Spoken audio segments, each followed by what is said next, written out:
मंदिर का एक सफाई कर्मी 400 लाशों को ठिकाने लगाता है, जिसमें 100 लाशें ऐसी हैं बलात्कार, दुष्कर्म, तेजाब से जलाई हुई लाशें रहती हैं। आपको बता दें, उसकी अस्थियां, कंकाल अब नकाब लगा करके कोर्ट में लेकर पहुंचा खोपड़ी को। उसके कंकाल और कंकाल के खोपड़ी को लेकर अब कोर्ट पहुंच गया है। आपको बताएंगे पूरी सच्चाई। मेरा नाम सत्यनारायण गुप्ता, आपको खबर बताते हैं अब विस्तार से।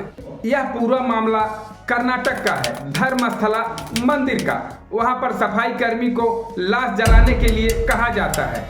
वह 1998 से 2014 तक लाश जलाता है, लेकिन कहता है मैं मजबूरी में लाश जला रहा हूं, मैं लाश नहीं जलाना चाहता, क्योंकि उसमें दुष्कर्म, बलात्कार और तेजाब से जलाई हुई लाशें आ रही थी। उसने कहा, एक बार विरोध किया कि मैं ऐसी लाशों को नहीं जलाऊंगा, ये तो दुष्कर्म की लग रही हैं, बलात्कार की लग रही हैं, लड़कियों की। तब वहाँ के सीनियर सुपरवाइजर उसको बहुत मारते हैं, कहते हैं कि जैसा काम दिया जा रहा है करते रहो, यदि मुंह खोलोगे तो जान से मार दिए जाओगे, तुम्हारे परिवार को भी मार दिया जाएगा और इसी में दफन कर दिया जाएगा। इसलिए वह चुपचाप काम करता रहता है। आप लोग इस वीडियो को पूरा देखिएगा, तभी पूरे घटनाक्रम को समझ पाएंगे।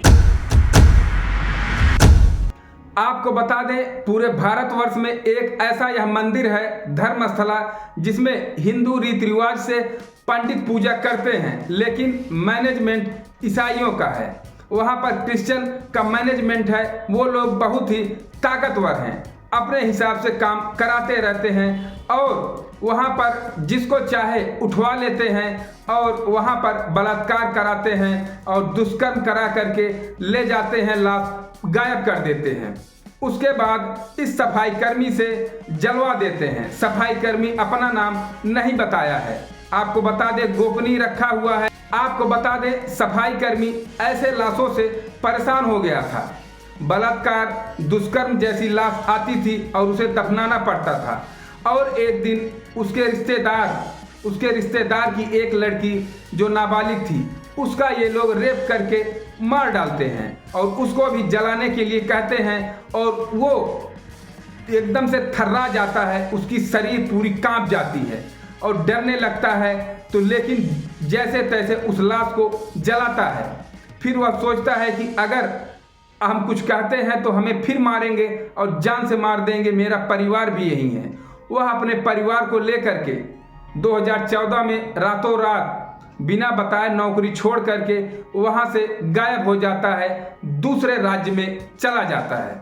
वहाँ पर नाम छिपाकर, पहचान छिपाकर रहने लगता है। तब उसको अब 2025 में उसका हृदय कांपने लगता है और उसे रोज सपने में यह सब आता है।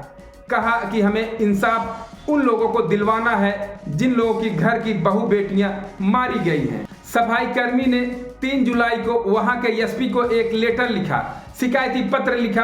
कहा कि मैं बहुत बड़ा राज खोलना चाहता हूं, जिससे काफ़ी लोगों को उनके परिवार की अस्थियां मिल जाएंगी और उन्हें इंसाफ मिलेगा, लेकिन हमारे परिवार की सुरक्षा और मेरी सुरक्षा की गारंटी कानून को लेना होगा। फिर एसपी ने आश्वासन दिया। उसके बाद एफआईआर दर्ज किया गया। फिर सफाई कर्मी ने सोचा कि हमारी बातों पर तो कोई विश्वास नहीं करेगा, फिर बात जस की तस रह जाएगी, आगे बढ़ाने का कोई मतलब नहीं रह जाएगा। फिर यह उस राज्य से वापस आता है धर्मस्थला स्थान पर, वहाँ पर खुदाई करता है जहाँ पर लाशें गाड़ी रहती हैं। वहाँ से 2 लाशें निकालता है, उसकी मुंडी और हड्डियाँ एक बोरे में भरता है और लेके जाता है घर। कहता है कि अब इसको हम कोर्ट में ले जाएंगे। 11 जुलाई को बेलथांडी कोर्ट में इन्हें बुलाया जाता है और सफाई कर्मी वही बोरे में भर करके दोनों मुंडी और उसमें अस्थियां लेके जाता है और पूरी तरह से पूरे शरीर को नकाब से ढक दिया जाता है। पुलिस ढक देती है ताकि इसकी सुरक्षा हो सके, कोई पहचान न सके, नहीं तो आरोपी आ करके मार देंगे। और इसको भी डर था कि अगर मेरी पहचान अभी हो गई तो हमें ये लोग मार देंगे।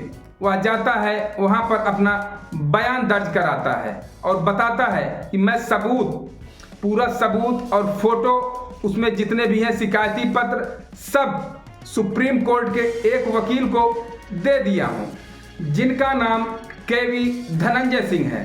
केवी धनंजय सिंह को पूरी जांच रिपोर्ट, पूरी प्रूफ, पूरा फोटो उनको दे देते हैं। यह सब उनके सिविल कोर्ट के वकील सचिन पांडे ओजस्वी, ये दोनों लोग बताते हैं, कहते हैं उनको दे दिया गया है ताकि इसको डर था कि यदि हो सकता है ये लोग हमें मार दें, ये लोग धर्मस्थला के मैनेजमेंट के लोग बहुत ताकतवर हैं, हमें मार दें तो सबूत जिंदा रहे, उन सैकड़ों लोगों को न्याय मिल सके और अस्थियां मिल सके।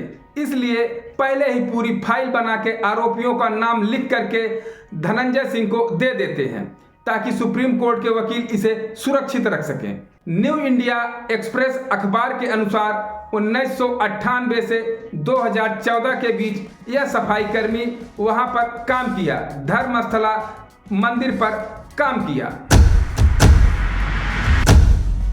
कर्नाटक के मुख्यमंत्री सिद्धारमैया से जब पत्रकारों ने पूछा कि धर्मस्थला मंदिर में 400 लाशें जलाने का जो मामला सामने आया है उस पर कड़ी कार्रवाई होगी कि नहीं, तब मुख्यमंत्री ने कहा कानूनी हिसाब से जो होगा सही के साथ हम खड़े रहेंगे, जो भी दोषी हैं उन्हें सजा जरूर मिलेगी। अब आपको बता दें कि यह मामला बहुत ही गंभीर है। वहां पर आए दिन लड़की गायब हो जाती थी, धर्मस्थला मंदिर के पास कहीं एक लड़की कहीं दो लड़की गायब हो जाती थी। स्कूल से कोई लड़की आ रही है तो गायब हो जाती थी, घर से कोई लड़की पूजा करने निकली है तो गायब हो जाती थी, फिर उसका सुराग कभी नहीं मिलता था क्योंकि वहां पर उसके साथ दुष्कर्म किया जाता था और मार दिया जाता था। उसके बाद उसके लाश को अंदर ले जाके दफना दिया जाता था। यही सफाई कर्मी वहां दफना देता था, जिसकी पूरी सच्चाई अब सामने धीरे धीरे एक एक परत खुल करके आ रही है। अब आपके सामने जल्द ही इसका पूरा सच आ जाएगा। अब देखना है 400 लाशों को खत्म करने वाले, गायब करने वाले लोगों के ऊपर कब तक कार्रवाई होती है, कितनी जल्दी कार्रवाई होती है और इस सफाई कर्मी की जिंदगी कब तक बची रहती है, कानून बचा लेता है कि नहीं, उसके परिवार को बचा लेता है कि नहीं, उन आरोपियों से, उन दुष्कर्मियों से, उन बाहुबलियों से।